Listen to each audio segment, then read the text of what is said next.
Good morning. Welcome to Coffee Talk with Walt and Carla. Unfortunately, Walt is working, so today it will just be Carla. We're going to be popping on talking about real-time marriage issues, and our goal is to help give you power tools so that you can become a power couple. Increase fulfillment. Sometimes you may be able to find these things, identify them as a possible red flag that you may need to make some adjustments. And of course, you're always welcome to leave comments below. We would really love to hear from you. Also, if you have topics that you would like to discuss on a coffee talk, you can direct message us, or if you'd like to leave a comment as well. We will always protect your privacy, just so you know. If you direct message us, we won't reveal who it is that would like to talk about what. So today's coffee talk is about words, and just in case you didn't know, a little secret: they're a superpower. Your words are a superpower. And in Proverbs, let me see, 18:21, the NIV version says, "The tongue has the power of life and death, and those who love it will eat its fruit." So the Carla Powell translation: every word counts. Seriously, every word counts. Either we are building kingdom into our relationships, or we are tearing down. And there's no middle of the road there. And so I just want you to pause for effect and think about that. But too many words are as equally impactful. So the Bible has a ton of verses about too many words. My interpretation of that is it's a big deal. It's a seriously big deal for you to have a thread from the Old Testament to the New Testament about too many words. My automatic response to that is pay attention. Pay attention. This is important. So in Proverbs 10:19, and again, this is the NIV version, sin is not ended by multiplying words, but the prudent hold their tongues.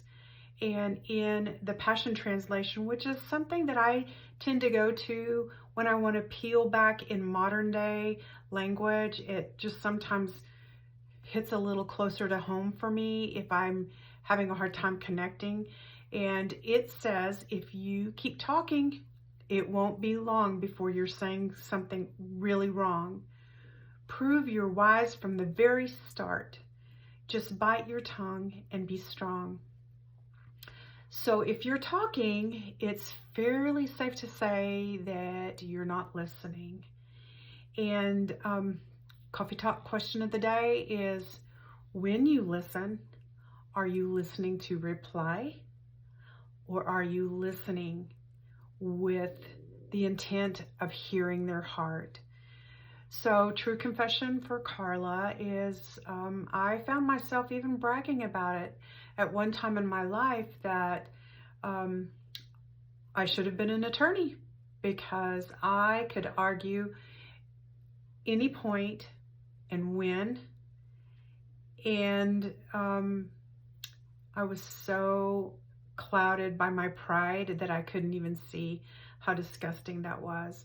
And it was damaging. It was so damaging to whomever it was I was speaking to, but particularly my husband. So first of all, I had to go to God and ask him to forgive me, but then I also had to ask him to show me how to show value. And here's a little word picture that we've recently learned through some of our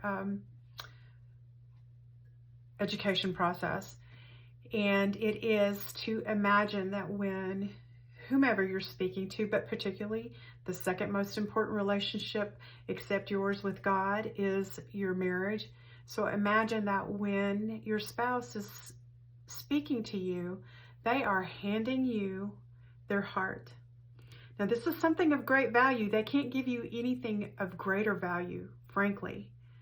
All the money in the world does not have the value of your spouse's heart. And so when they are communicating with you, take that heart from them and hold it carefully and listen with great care. Stop your mind and start asking, what are they trying to communicate with me? Never interrupt, but when they are done communicating, you might ask simple questions like, is there more you want to tell me about this? This is obviously something of great value. Thank you for sharing that with me. And I would also always ask, are you asking for my opinion in regards to this? Because an unsolicited opinion is an unwanted opinion. I learned that one the hard way too. So with that, take note of your heart and your spouse's heart and recognize that when you start listening with your heart, it's an amazing game changer. So that was our first coffee talk. We will continue on the topic of words at our next coffee talk, but until then, cheers.